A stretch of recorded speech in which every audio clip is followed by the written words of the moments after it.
Good afternoon, everybody. Welcome back to the Let's Talk Live podcast. And we are broadcasting on here in the Northeast, but I am honored today to say that we have a fantastic guest on our show, Armand Billard from Sartory Billard Watches.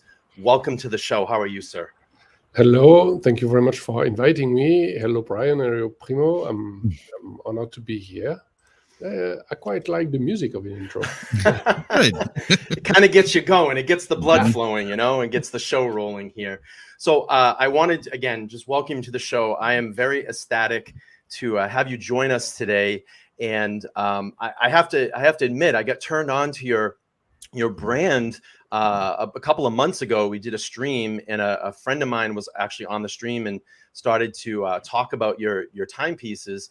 We brought them up and started to initially go through them, and I was just captivated since the minute I saw them. And it's funny, after you had seen the stream, you actually reached out to me and said, "Hey, let's have a conversation." I said, "Let's just have you on the podcast sometime." Right. So, but yeah, this is really fantastic. And so I have a question. How did this all start? 2015, you started a project, and how did we get here? Okay, that is a question. Okay, so I'm 46 years old, which is why I say this is that just before I turned 40 years old, with a friend of mine, Ludovic Sartory, we were talking together. Maybe that was like 7 years from now. Talking together about watches. And because I had a design agency, he just said, "Oh, why don't you design a watch?" And I said, like, okay, yeah, why not? Let's try. I took off some of my time. I took the software that I knew for industrial conception and design a watch. And that was the start of the very icy slope, I would say, because I loved watches before anyway, for some years. Not a big collector because funds are limited, I would say, but always appreciate designing watches because it's a very small surface, and designers can express a lot within like 14 square centimeter.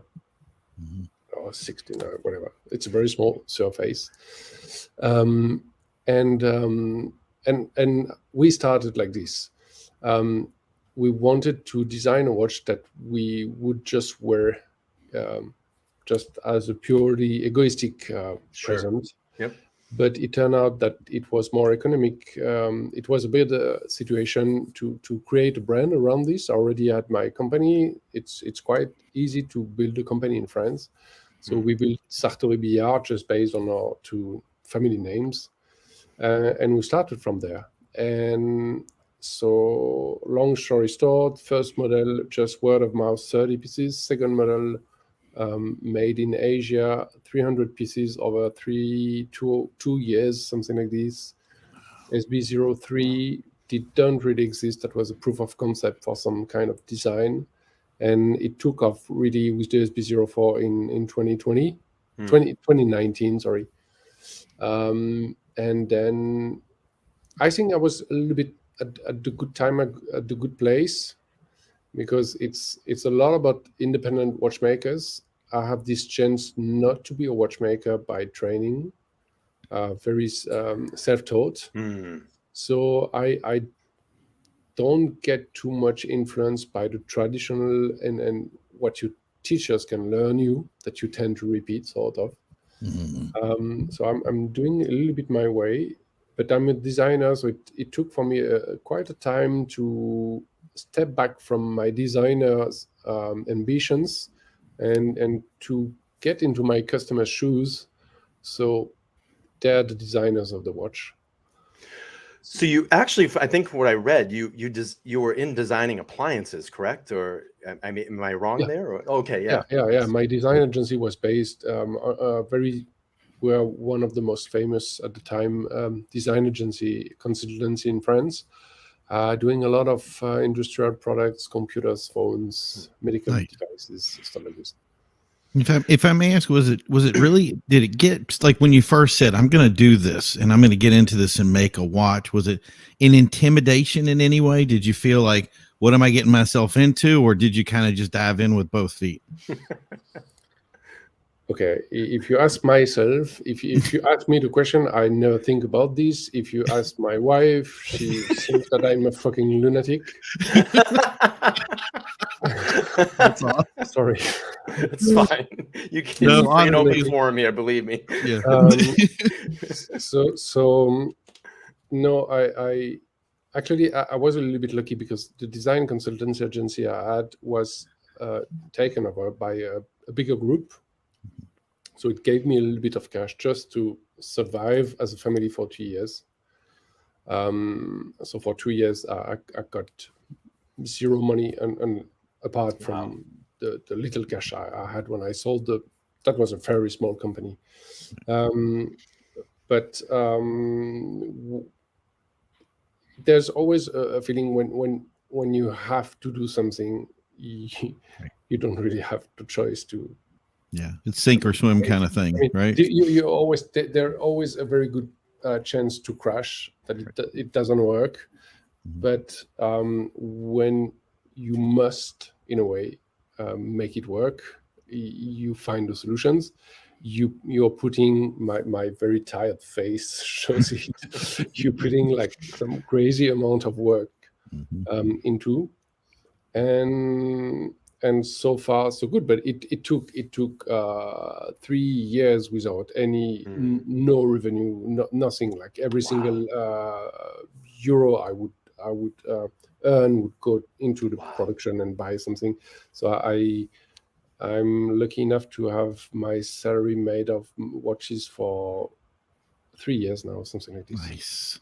That's awesome. So I just want to cue in, just excuse me one second. I just want to cue the audience really quick. What we're going to do is just try to get through some of the interview with Armand. And then if we guys have some questions at the end before we close down the stream, we'll open that up. But please just continue to watch, and we'll get to some questions at the end. So I have a question, and you talked about, pushing through those hard times. Obviously we're doing a podcast here, and I know it's always evolving and trying to find new ideas and staying inspired. For someone that's starting out, maybe considering a business, where are some of the things that you go to that inspire you to push forward, especially with your watchmaking? I know you said you had, you put all of your time and energy into this. What is that drive? Where does that come from? Oh, I know that was a loaded question. I'm sorry. No. I'm just thinking. I'm hyper creative. I'm a designer, so I'm really, really creative, and there is nothing more than I like is to create a new piece. I'm always into creation of the next step, which can be very exhausting for people living around me, because the past doesn't exist for me. Nice. The present exists, but barely. I'm always tomorrow, next month, and next year. And because my customers, they're pretty much in the same situation in the watchmaking. I had a nice customer I saw in Dubai last November, and he had a very nice sentence that summarized a lot of the quest for the watch collectors. It's that the only interest is the process to get the watch. When you have the watch, you hit the pinnacle, and then you need to have another dose of pleasure and go on quest for another watch. And it depends on how much addicted you are to watch collecting. So either you would do one watch after the other, probably one watch a year if your finance can support, and some very high profiles can have 10 watches at the same time. So they are like extraordinarily excited by the process going, and for these collectors, more and more, it's not about getting into a shop and getting the watch. It's more and more, and this is why the independent is such on the rise now. It's because you're cooking with the guy, and so you will just put inside what you want, the details, and you have a follow-up of the watch that you're making, because it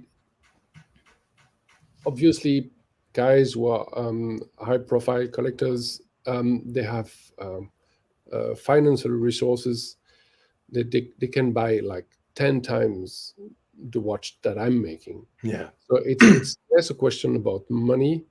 It's what does it bring to their daily life.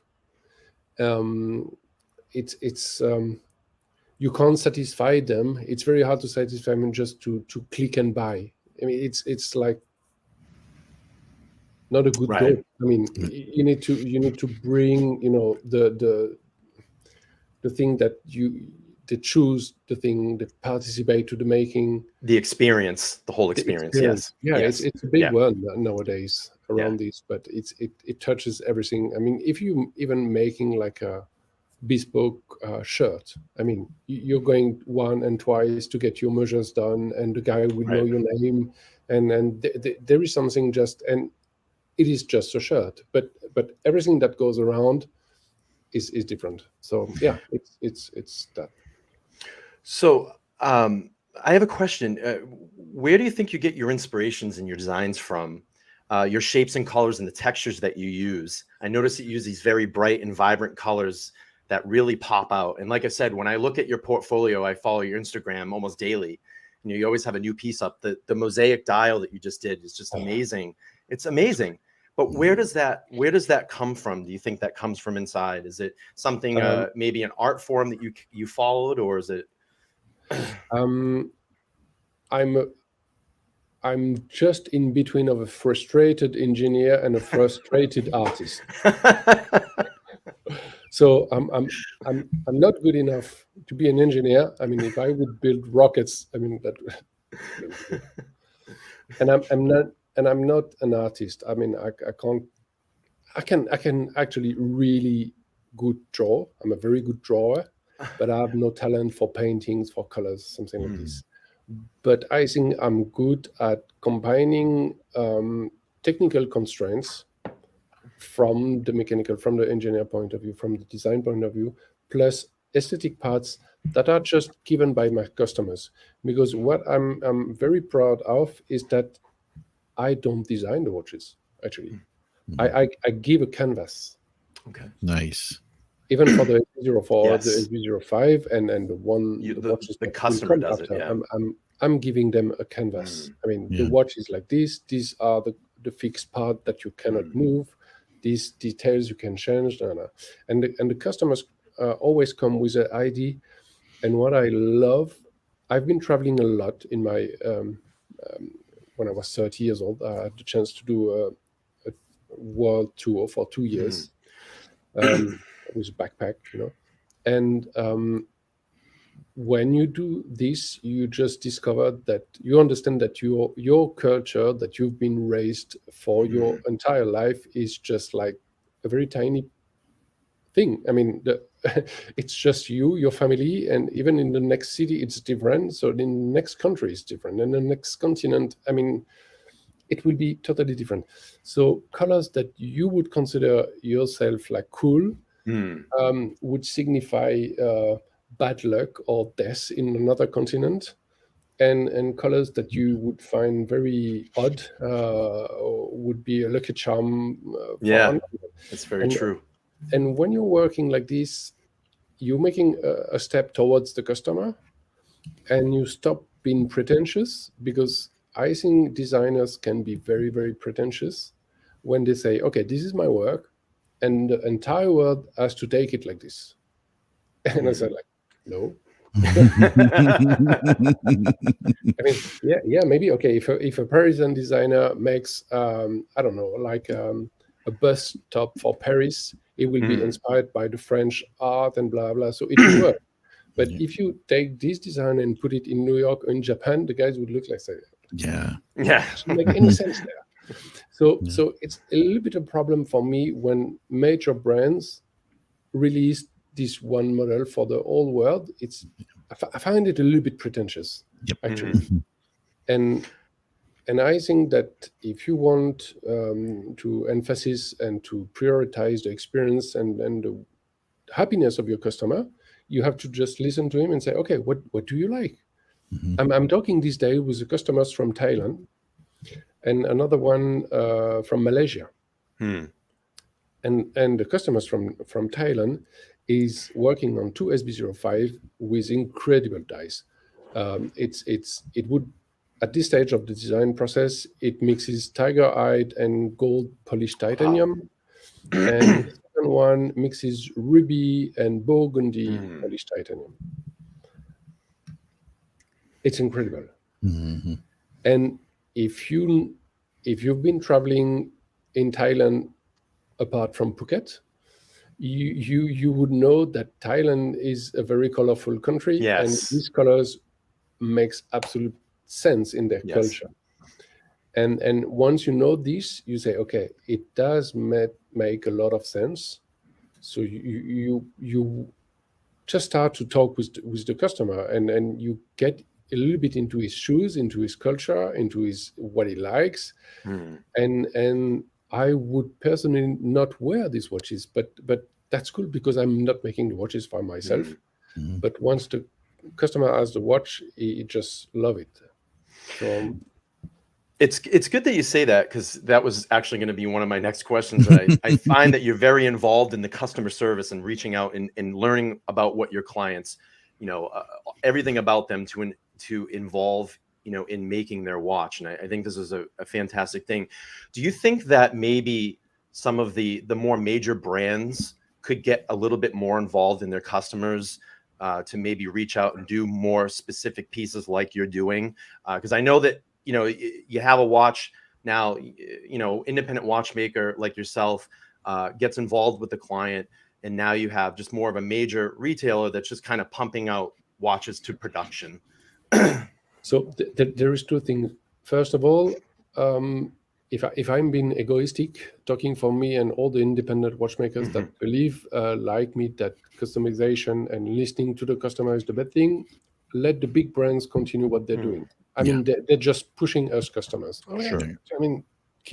I mean, let the big brands be not creative at all. Just make the same watch for the 15th limited edition, just changing the bracelet color or the bezels. I mean, they should be ashamed. I mean, these companies, they have like thousands of employees. I mean, talking about, the two major brands. Yeah.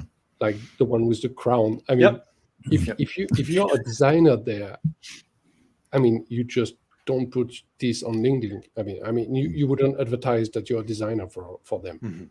I mean, what a shame. I mean, these companies could release in UFOs of watches. Yes.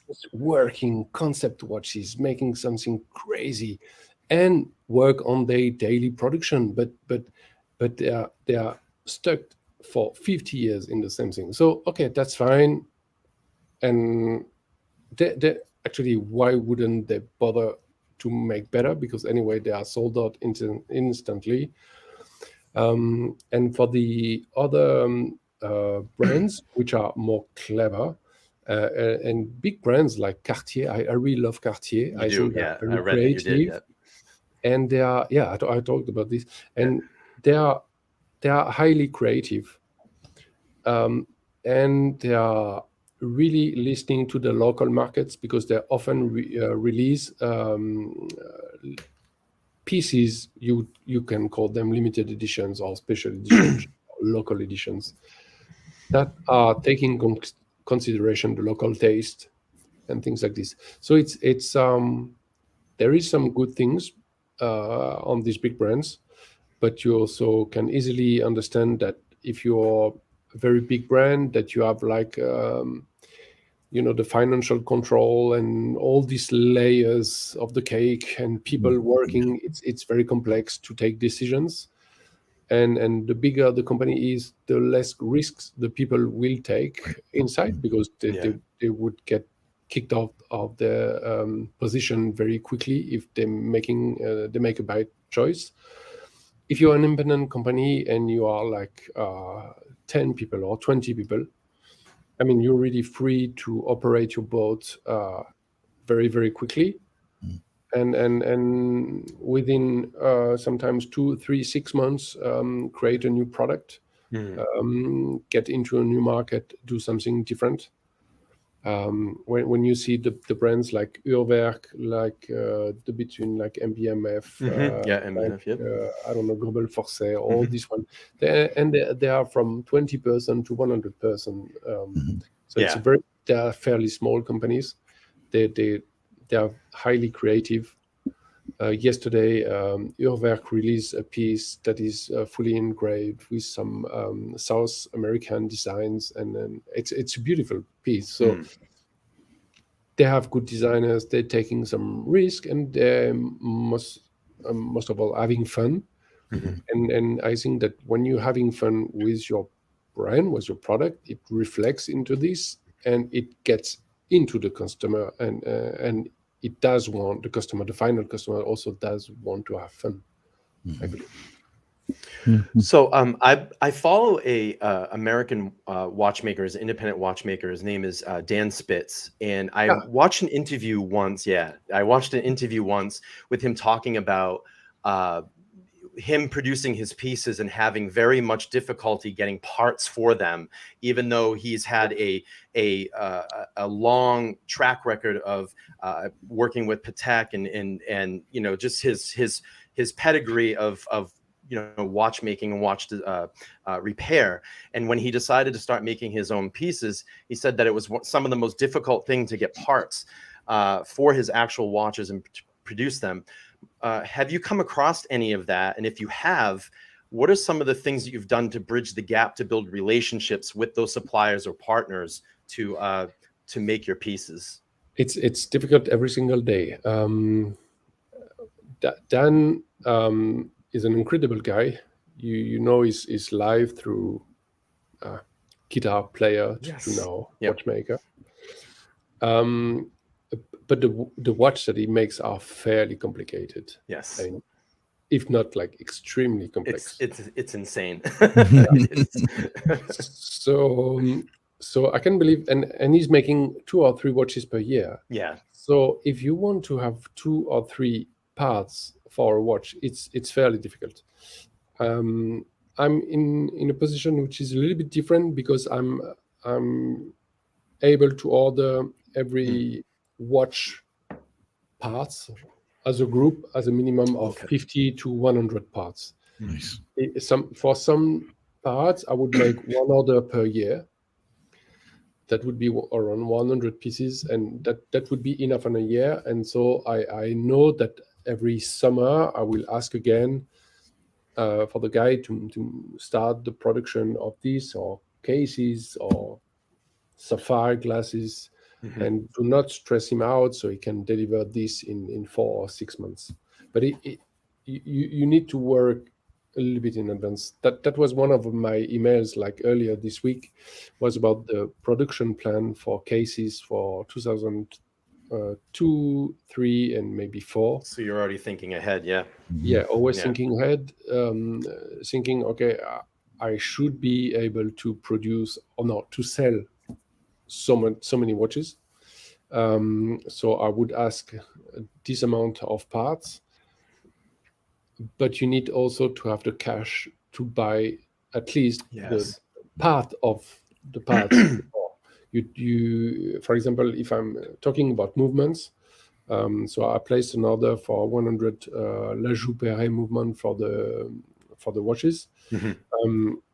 I probably have to pay 30% of 100 movement now, and the rest when the watches, when the movement are ready within 6 or 8 months.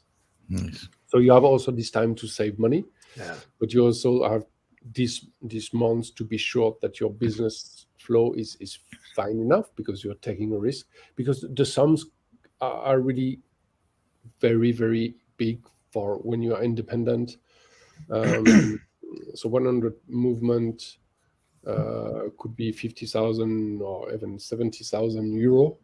Wow. And you multiply this for cases and glasses. So you can deal as a single person for $250,000 of ordering always, ahead of you. Wow.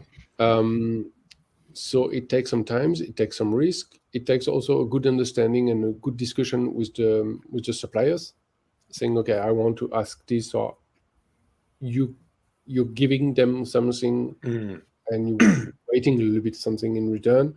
What you want to give them is visibility on their next year's planning, because they love this. I mean, Yeah. they will hate if I come, okay, I need 100 pieces in 1 month. So like, you should have done this like 11 months ago. So I'm already starting now saying I will need pieces in 1 year from now. So okay, just already put this in your production pipeline. I will give you already a little bit of money, and I will give you money every trimester things stand, so I don't have to pay a crazy amount of money the day the parts are done. And when you're working enough in advance with a supplier, when you're paying them also part in advance, you are more likely to have a slightly better price, or at least to be sure to have your pieces on time. And so you can also be almost or more sure to sell your pieces on time. But it takes time to regulate. Of course. Did you have any complications through COVID? I'm sure you did. Yes, just right now, I received 30 cases for the SB04 that I should have received 2 months ago. Wow. So hopefully I had a little bit of stock, but the guy making the cases for the SB04 got COVID and this kind of, so it was always, but I've been cautious and always had a little bit of stock. So I only suffered like 1 week of not being able to ship watches. Wow. So building them, Yeah. putting them aside in little boxes and waiting for the case to come. Yeah. So, but it's not that bad. Yeah. Actually. That's great. That's great.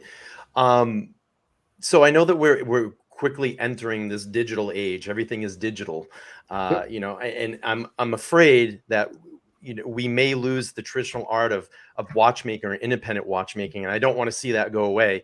Do you feel that we will head in that direction, or do you think that customers or people that love watches will always continue to love traditional watchmaking, and this art form that we created over so many years will continue? I think the digital age is an incredible chance for craftsmanship, because if you get the situation of craftsmen 20 years from now, before digital, or 30 years from now,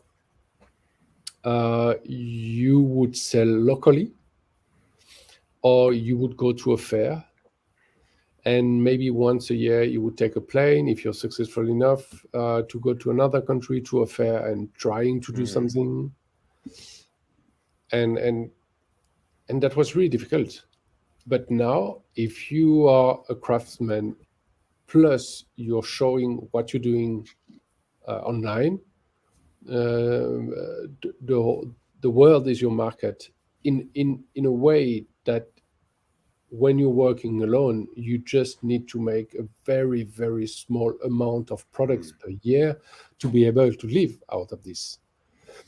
Just taking an example, Rolex, again, is making 1.5 million watches per year. Yes. Wow. And this number is probably 2 or 3 years old. Yeah.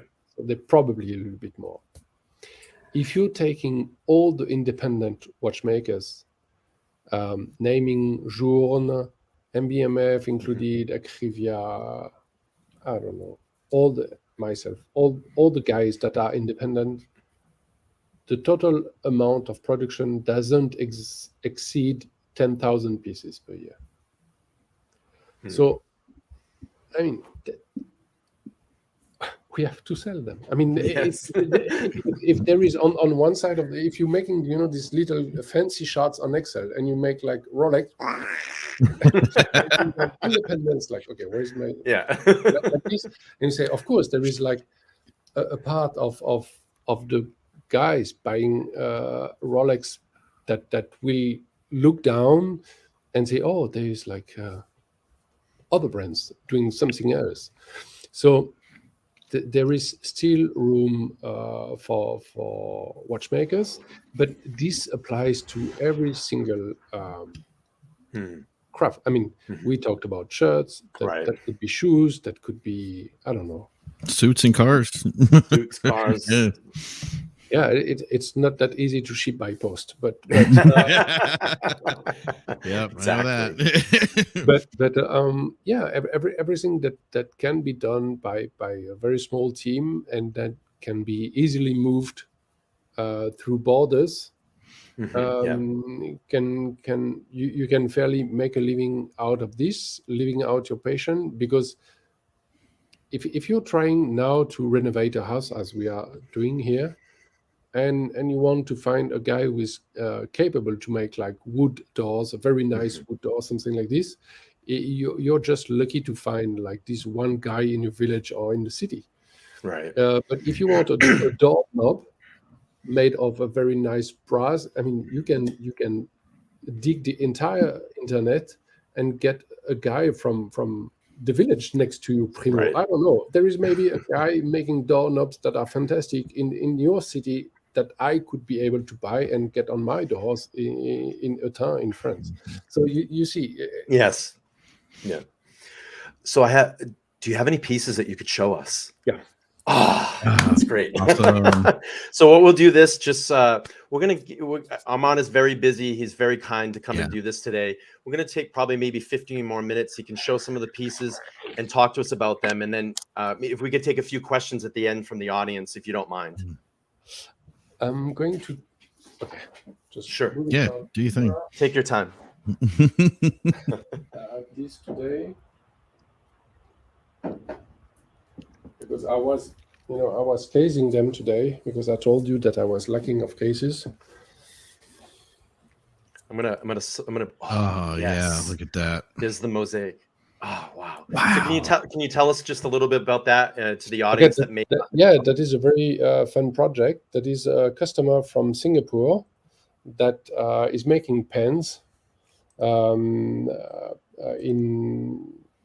collaboration, or is working with Japanese artists that are making. So this is not Maki-E. I was mistaken on the first time. This is called Radon, if I'm okay. Yep. Correct. And this is inlays of. I'm very bad of moving this. It's okay. No, you're doing perfect. It looks great. Okay. So it's part of mosaic of mother of pearl and abalone and gold that are inlaid on here a titanium dial I gave him. Fantastic. Mm. Can we see? Yeah. Can we see the back of the watch? Oh, look at that.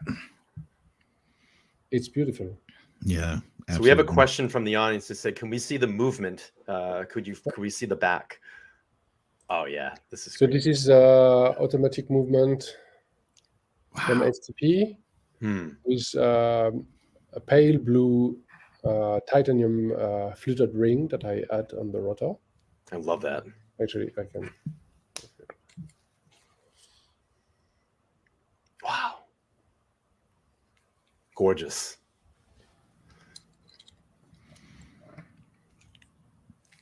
Yeah, so this design is very nice. I could move a little bit the hands because that was. Wow, it's fantastic. That's what I say is when I see your pieces, I always say I don't know what one is my favorite because every new one that you do, I always say I want that one or I want that one. So this one are fairly cool because this guy has made the dials. Actually, I didn't create them. I didn't even design them. We are talking together. He said, "Oh, I can make some dies. Can you tell me?" So I sent him some blank dies out of titanium, And I don't know, 6 months later, I just received a FedEx parcel with the 2 dials inside. I said, like, can you put this in my watch? What's it like? What's it like once you have like, so somebody's designing a watch with you, and then you finally have that moment of unboxing and you're unveiling it and showing it to them. Well, how does that feel? Is that a rush, or is it just, you know what I mean? Does it ever get point when you're like, you know, it happens every time? There is never the unboxing. It's always like, today I'm making the hands, today I'm making the dial, Nice. today I'm getting la, la, la. So the customer has like a little red line to follow during all the process, even choosing the leather for the straps and things like this. So of course there is the moment that we will receive the watch at home, and we'll open it, but he knows how the watch is going on and all the. He's been with you. He's been with you the whole time. Yeah. Yeah, that's awesome. And here I have a couple of SB05, which are very nice too. Let me ask you real quick before we show those. Is there ever a time that you get when you actually complete a piece and you're getting ready to send it to a customer that you have a hard time letting it go? Yeah.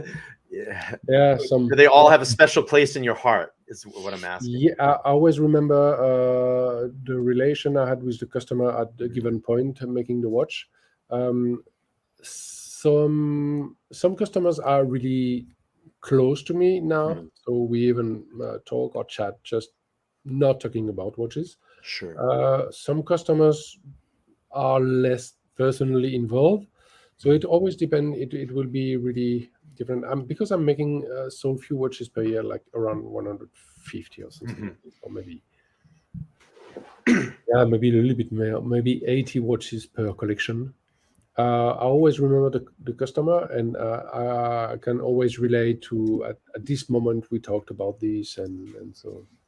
Yeah, because I mean, at that point, those guys kind of aren't customers. It's like building relationships, right?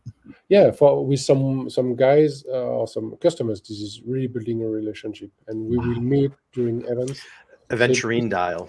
Yeah, blue aventurine dial, very dark blue, with a purple titanium dial, which is circular brush and Middle East Arabic numbers, polished hands, entirely matte titanium case. So this is SB05.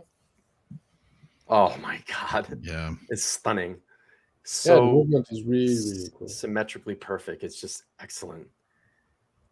So this is a very nice one because I like that it's completely matte. Case is entirely matte. Yes. It's gorgeous. And I have this one, which is also very cool. Which is yes, I love this. Yes, I've seen this on the Instagram. This is great. Yeah, fully Salmon guilloche on steel case. It's a little bit shiny. I'm sorry because when I move to the right, it goes to the left, and it's okay. You get used to it. Probably could mirror the screen. I should have. That's perfect. Wow. Yeah, amazing. Truly stunning. And gray hands. Oh yeah, the hands are darker gray. That's great. So every single watch is different. And actually, I can't say I never do the same twice, but there are always. I have a couple of models of SB04 that are very, very. I would say the basics. But once you get a little bit into the customization process, I have never made twins. Or in another way, if a customer show one watch belonging and designed by a customer, say, I want exactly the same, I say, okay, you want exactly the same as a starting point, but we will make a little bit extra and personal for you. So there is never a twin of a watch. That's awesome. That's great. Armand, if you don't mind, if I could take a couple of questions from the audience before we let go. Yes, I know please. You're extremely busy. And again, I want to thank you fine. so much for coming here and doing this with us.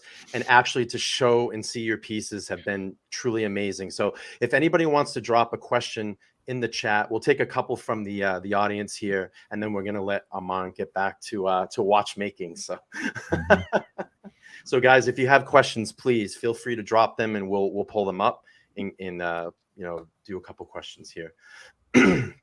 Maybe not. Yeah, right. We'll see. I think there was some back here. Let me pull this up.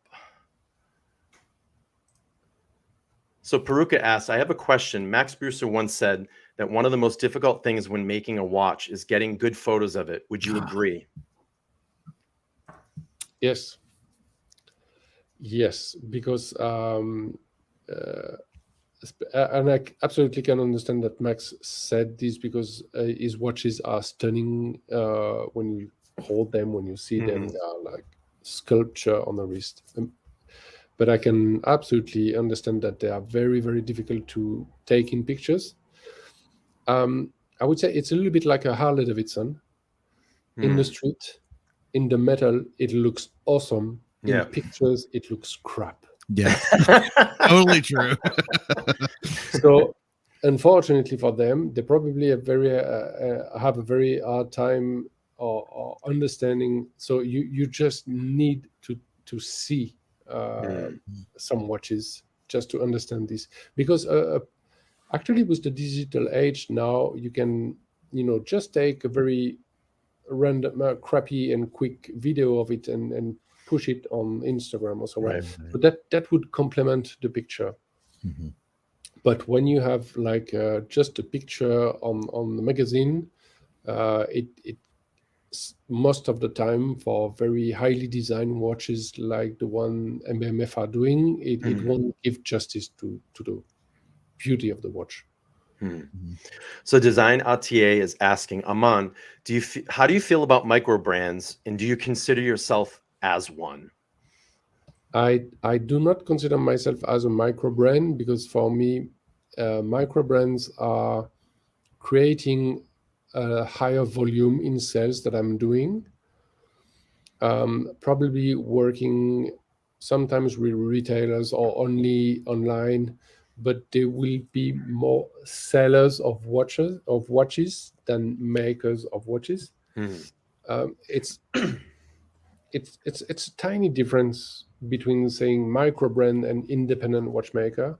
I prefer independent watchmaker because it gives more a personal sense of the creation.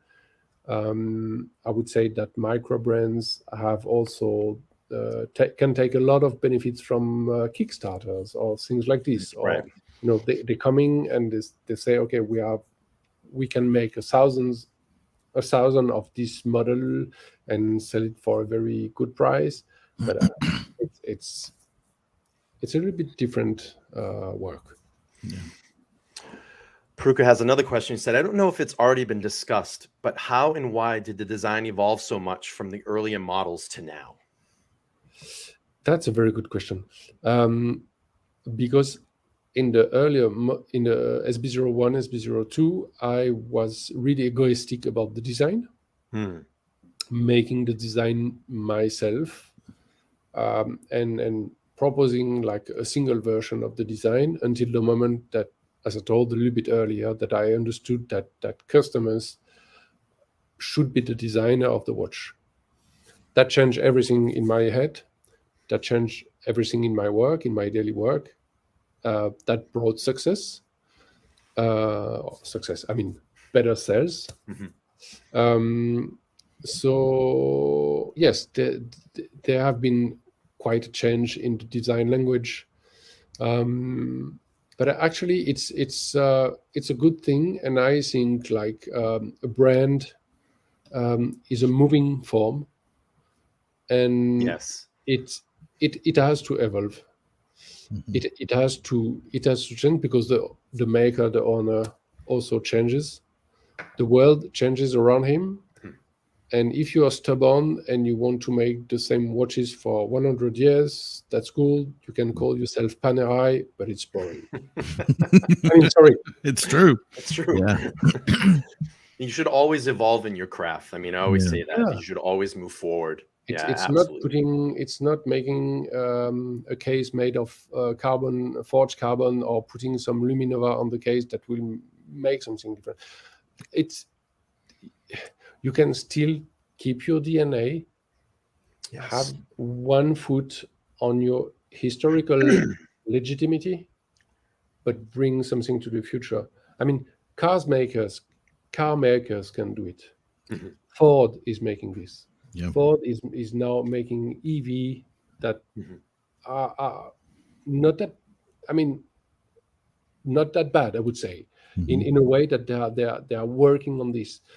French cars that have French car makers that have a very long classical heritage are capable of making like crazy cars and change totally the design language every 10 years. I mean, if you look Renault, I know that they are not known in America, Mhm. but if you look the design language of Renault, it every 10 years it changes. And even more better with Citroën, they still have their feet on the heritage of them, of the classical DS and etc. Mhm. And every 5-10 years totally change the design language of their brand. So Right. they have the past, but they are moving forward, and everybody has to do this. So of course, and hopefully the design is changing. Yeah. So we're going to take two more questions before we wrap this one up. So Whole Milk is asking, what are some of the mainstream brands that you appreciate? I know we know Cartier. Yeah, I would go Cartier. I mean, every single day I would go Cartier and find a watch that I like into their collections. Um, Did I hear you and like Bell and Ross? Did I read that? You like Bell and Ross? I have a Bell and Ross, yes. I'm actually wearing mine today. Yeah, but it's be a 93 or 91 you have or something like 92, that. BRO Like, 392. Yeah. I really like the brand. I feel that they are a little bit stuck now. Mhm. Yeah. Um, so and on the mainstream, yeah, that would be probably Cartier number one, and for Mhm. the number two, I don't. I would already instantly go for independent watchmakers, so Mhm. they would not be mainstreams. Sure, sure. And just the last question before we go today. Have you ever considered taking an apprentice under your wing, taking someone under your wing? So I think I think we may he's have a going for candidate. something there, right? Yeah, I think he's asking for hiring. Um, no, for a single reason is that I still have so much to learn myself. Actually, I'm always looking for very highly qualified watchmakers to teach me. I think that I've still a world to learn on the watchmaking, and the fact that I'm in a few weeks now be working in my house in the smallest village in France does it making very appealing to have an apprentice with me. So unfortunately, I will for him. Sorry to let you down, buddy, but Yeah, sorry, design. Not at But this time. I think they have a much better chance to knock on the doors of the suppliers that I'm working with because they are fairly bigger structures and they will learn much more. Nice. So Wings and Watches is just saying probably one of the coolest watchmakers to date. Thank you Yeah. for doing the show. And I have to agree. I've again, I like I said, I got turned on to your brand a couple of months ago. I follow it extensively on Instagram. I'm always very happy to see what the new piece that you'll be showing, and truly someone that's very down to earth and very easy to talk to. As I said backstage before we started, I said I'm very nervous today, but you made it very comfortable. You'll find out that all the guys like, I mean, I mean, talk to Recep Recep from Akrivia. I mean, sweetest guy on earth. Talk to Vianney Alter. I mean, it's just so cool. Or Dan Spitz. I mean, I actually had humble. some conversation with Dan a couple of months ago, and I'm going to try to get him on the show. He said he's very busy and involved in work. He said get back to him before the summer here in the States, and he may be able to come on. So I'd love to have him over as well too. Yeah. But Armand, I want to thank you so much for your time. I know that you were very busy. Thank you for reaching out to me. And and maybe we can do this again, maybe sometime again and get an update.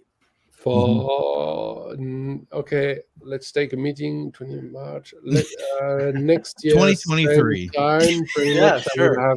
I don't know if it will be March or April, May, or May something, but something really interesting will be.